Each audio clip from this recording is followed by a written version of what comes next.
नमस्कार साथियों, आज चर्चा गणपूर्ति पे होगी, अर्थात कोरम पे होगी। आप जानते हैं कोरम एक बहुत ही महत्वपूर्ण संकल्प है, एक बहुत ही महत्वपूर्ण स्थिति है और इसलिए ये महत्वपूर्ण हो जाता है क्योंकि चाहे वो संसद का कोई भी सदन हो, लोकसभा हो या राज्यसभा हो या हमारी राज्यों की विधान मंडलों की कोई सदन हो, चाहे वो विधानसभा हो चाहे वो विधान परिषद हो, किसी भी सदन में केंद्रीय स्तर पर या प्रांतीय स्तर पर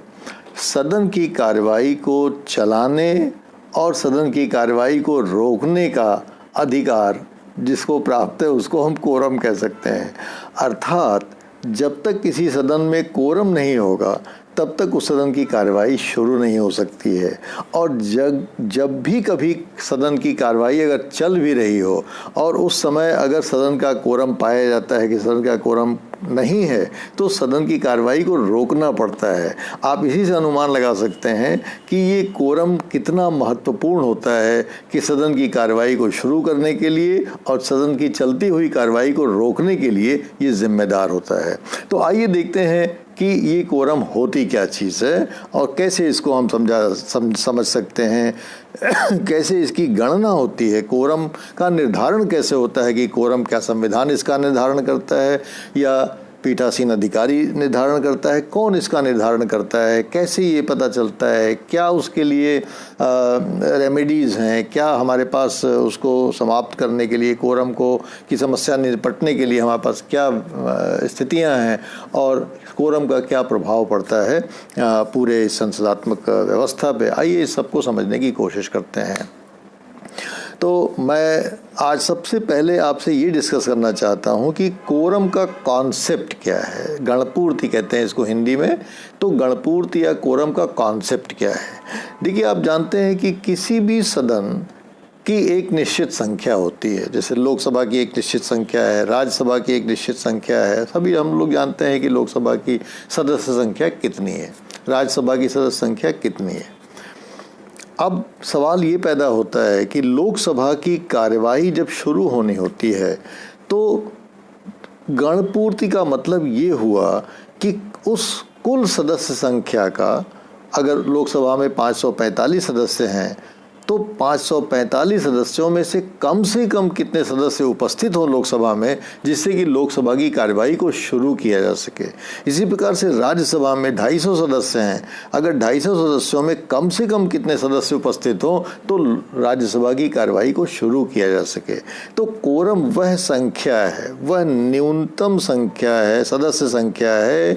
जो किसी भी सदन की कार्यवाही को शुरू कराने के लिए अत्यंत आवश्यक है। अत्यंत आवश्यक क्या, वो अपरिहार्य है। अर्थात बिना कोरम पूरा हुए किसी भी मीटिंग, बैठक, सदन की कार्यवाही को शुरू नहीं किया जा सकता है और इसलिए प्रत्येक सदन को अपनी कार्यवाही सुनिश्चित करने के लिए अपने कुल सदस्य संख्या का वो न्यूनतम संख्या प्राप्त करनी पड़ती है। तो आइए देखें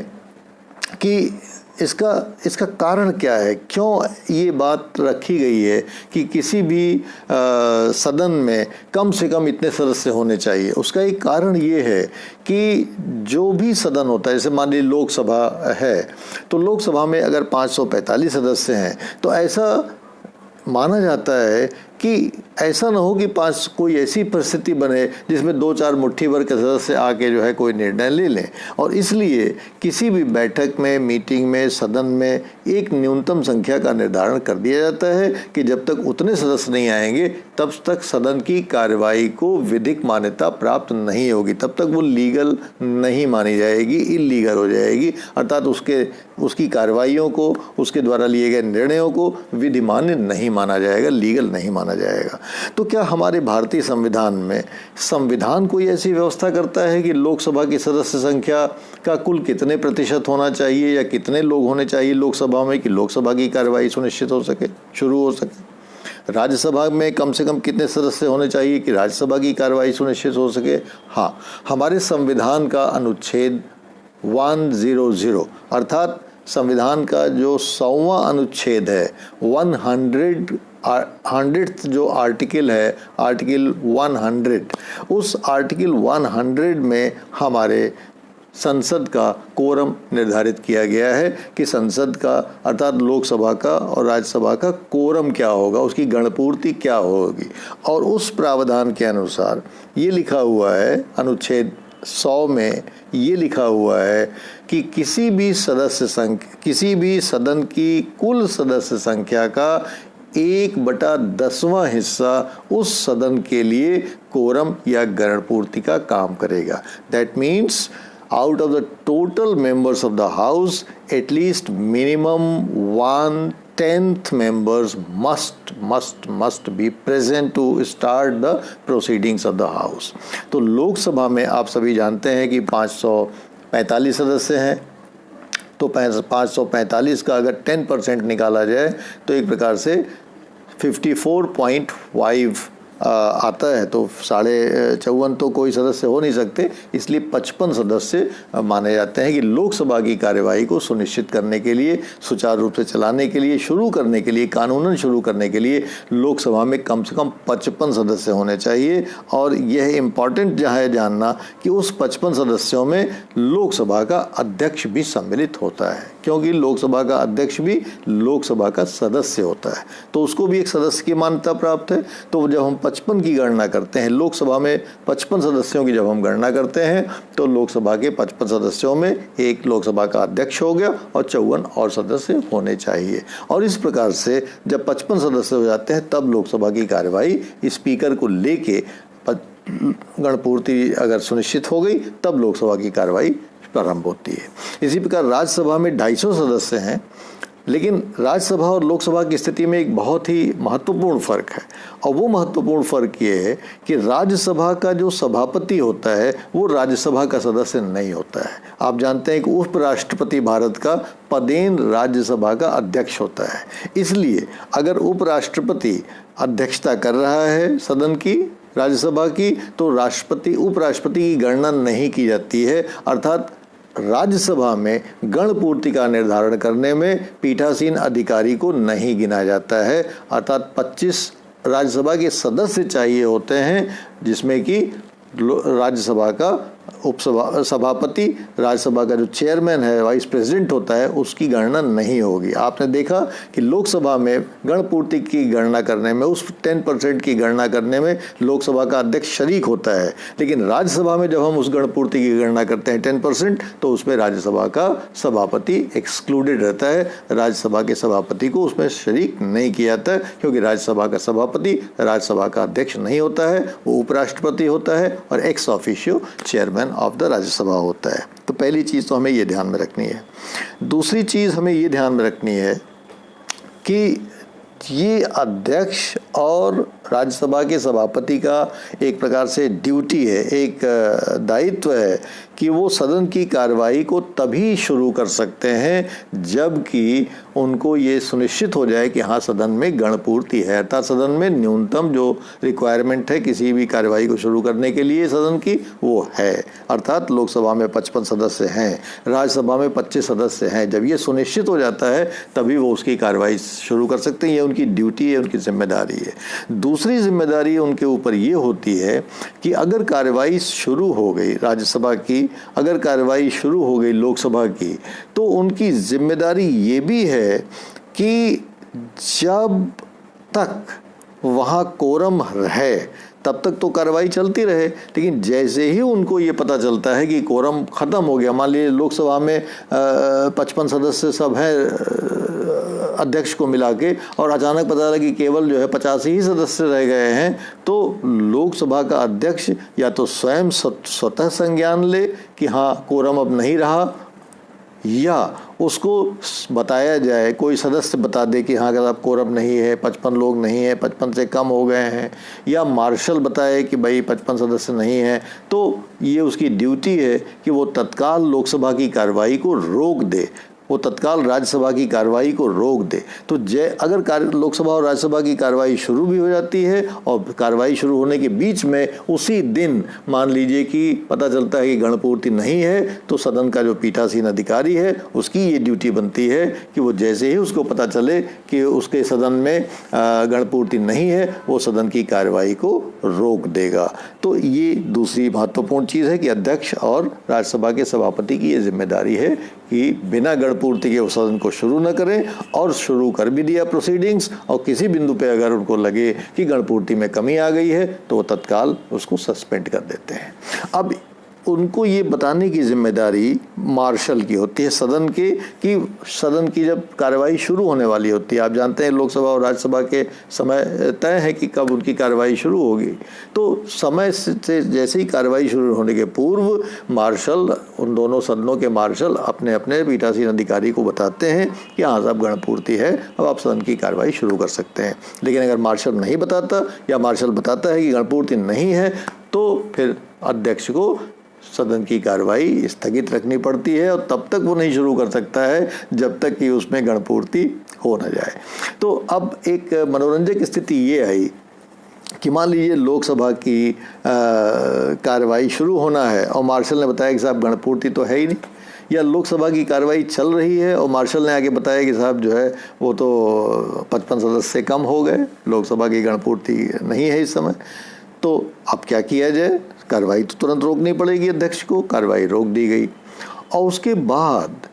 अध्यक्ष ये आदेश देता है कि इसकी सूचना दी जाए। कैसे सूचना दी जाती है कि पूरे लोकसभा पार्लियामेंट का जो परिसर होता है उसमें सेंट्रल हॉल हो सकता है, लाइब्रेरी हो सकती है, कैंटीन हो सकती है, कमेटी रूम्स हो सकते हैं, हर जगह बेल्स लगे होते हैं, घंटियां लगी होती हैं, लोकसभा की अलग और राज्यसभा की अलग। और इस प्रकार से जब लोकसभा में गणपूर्ति की कमी होती है तो स्पीकर घंटी बजवाता है, जो लोकसभा के सदस्यों को समझ में आ जाता है कि हमारे लोकसभा की गणपूर्ति की वाली घंटी है, ये कोरम की घंटी है और इसलिए हमें जल्दी से लोकसभा में चलना चाहिए क्योंकि सभा की कार्रवाई रुक गई है। कोई चाय पी रहा है, कोई सेंट्रल हॉल में है, कोई कमेटी रूम में है, कोई लाइब्रेरी में कुछ काम कर रहा है, कोई और कहीं किसी से बातचीत कर रहा है, कोई बहुत सारे सदस्य हो सकते हैं जो इधर उधर छितरे हुए हों, तो वो दौड़ के सब अपने संसद के लोकसभा के हॉल में आ जाते हैं। तो इसी प्रकार से अगर राज्यसभा के गणपूर्ति कम हो गई तो राज्यसभा का जो पीठासीन अधिकारी है वो घंटी बजवाता है। राज्यसभा की घंटी दूसरे तरह की होती है, लोकसभा की घंटी दूसरी तरह से होती है, ताकि ये सदस्यों को पता होता है कि ये हमारे सदन की घंटी, क्योंकि दोनों की घंटियों का अगर नॉइज़ या उनका साउंड एक ही तरीके से होगा तो कन्फ्यूजन हो जाएगा। लोकसभा वाला सोचेगा राज्यसभा की घंटी है, राज्यसभा वाला सोचेगा लोकसभा की घंटी है, लेकिन नहीं, लोकसभा की घंटी का अलग कैरेक्टर और राज्यसभा की घंटी का अलग कैरेक्टर होता है। इसलिए जैसे ही वो घंटियां बजती हैं तो राज्यसभा का सदस्य समझ जाता है कि राज्यसभा में गणपूर्ति की कमी है, लोकसभा का सदस्य समझ जाता है कि लोकसभा में गणपूर्ति की कमी है और वो अपने सदन में लौट आता है, गणपूर्ति सुनिश्चित कर देता है, फिर सदन की कार्रवाई चल पड़ती है। और ये जो घंटियाँ बजती हैं, ये ध्यान रखिएगा, ये घंटियाँ 3 बार बजाई जाती हैं, 1 बार, 2 बार, 3 बार, और हर बार ये 3.5 मिनट तक बजती रहती है। आप सोच सकते हैं कि 3.5 मिनट बहुत लंबा एक टाइम स्लॉट है और 3.5 मिनट तक बजती रहती है घंटी, जिससे कि कोई सदस्य ये नहीं कहे कि साहब हमको तो घंटी सुनाई ही नहीं दी और पता नहीं कब बज गई, तब पता नहीं। 3.5 मिनट तक कोई घंटी बजेगी और आपको न सुनाई दे, ये संभव नहीं है। और वहाँ से आप क्या कर रहे हैं, चाय पी रहे हैं कि किसी मीटिंग में बिजी हैं या लाइब्रेरी में कुछ पढ़ रहे हैं, तो वहाँ से आपको सदन तक आने में भी कुछ समय लगता है। तो अगर देखा जाए तो कुल 3.5 मिनट की 3 घंटियाँ बजती हैं और 3.5 मिनट की 3 घंटियों का मतलब हो गया कि एक तरह से आप देखें तो 10.5 मिनट का टोटल बेल का कार्यकाल होता है, बेल का टाइम स्लॉट होता है कि 10.5 मिनट तक सदस्यों को सूचित किया जाता है कि भाई आप आइए, सदन में गणपूर्ति की कमी है। तो इस प्रकार से ये बहुत ही इम्पॉर्टेंट चीज़ है। और जैसे ही गणपूर्ति कम होती है, जैसे ही गणपूर्ति नहीं होती है वैसे ही स्पीकर या राज्यसभा का सभापति अपने सदन की कार्रवाई को सस्पेंड कर देता है और सदन का जो महासचिव है वो सदस्यों को इसकी सूचना देता है कि सदन की कार्रवाई स्थगित की जाती है और स्थगित करने का कारण ये है कि कोरम नहीं है। तो विभिन्न दलों के जो लोग होते हैं वो अपने अपने दलों के सदस्यों को जल्दी से बुलाते हैं कि आप आइए लोकसभा में, आप आइए राज्यसभा में, यहाँ पे गणपूर्ति का इशू खड़ा हो गया है, गणपूर्ति नहीं है इसलिए सदन की कार्रवाई बाधित है। तो कुछ सदस्य आ जाते हैं और जैसे ही कुछ सदस्य आ जाते हैं गणपूर्ति आ जाती है, मार्शल फिर इन्फॉर्म करता है स्पीकर को कि साहब गणपूर्ति हो गई है, आप सदन की कार्रवाई को चालू कर सकते हैं। तो इस प्रकार से मित्रों गणपूर्ति में आपने देखा कि गणपूर्ति एक ऐसी इशू है, एक ऐसी रिक्वायरमेंट है लोकसभा की, राज्यसभा की और राज्यों की विधानसभा और विधान परिषदों में भी कि कहीं भी अगर ये 10% का नियम हर जगह लागू होता है और अगर 10% से नीचे सदस्य अगर हैं तो फिर सदन की कार्रवाई को रोक दिया जाता है क्योंकि सदन की कार्रवाई इनवैलिड हो जाती है। अब एक महत्वपूर्ण प्रश्न इसमें ये उभरता है कि जैसे मान लीजिए लोकसभा है, लोकसभा की सदस्य संख्या हम लोग जानते हैं कि 543 सदस्य इलेक्टेड और 2 सदस्य नॉमिनेटेड, 545 मेंबर्स लोकसभा में हैं। 545 का 10% हुआ 54.5, जिसका मतलब हुआ कि 55 सदस्य, 54 सदस्य तो हो नहीं सकते, तो 55 सदस्य लोकसभा के हुए स्पीकर सहित। तो स्पीकर सहित लोकसभा में गणपूर्ति 55 हुई। अब 55 लोग मान लीजिए बैठे हुए हैं, स्पीकर बैठा है, 54 और लोग बैठे हैं कि सदन की कार्रवाई वैलिड हो गई, सदन की कार्रवाई चलने लगी।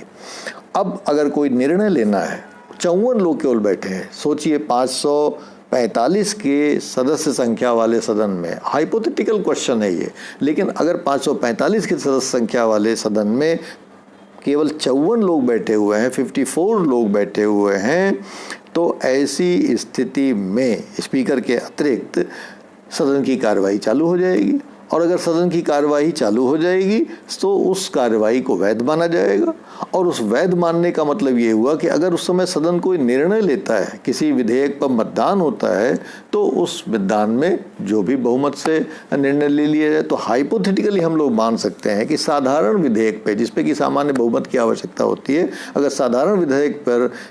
54 लोगों के उपस्थिति में भी कोई मतदान होता है और उसमें न्यूनतम 28 लोग, क्योंकि 54 का आधा हुआ 27, 27 और 27 में एक जोड़ दीजिए 50% + 1 के फॉर्मूले से, तो 28 होता है। अर्थात हाइपोथेटिकली हम कह सकते हैं कि अगर न्यूनतम कभी लोकसभा में गणपूर्ति हो और केवल स्पीकर के अलावा 54 और सदस्य उपस्थित हों, तो केवल 28 सदस्य पूरे भारत के लिए कोई कानून बना सकते हैं और वो कानून वैध माना जाएगा। इसी प्रकार लोकसभा में तो 54 हुए, 28 सदस्य जो है मिनिमम हुए, हाइपोथेटिकली, ऐसा हुआ नहीं आज तक, लेकिन हो सकता है, अगर हो तो वो वैध होगा। इसी प्रकार राज्यसभा में भी 245 सदस्य हैं और 245 मेंबर्स में हम जानते हैं कि राज्यसभा में आप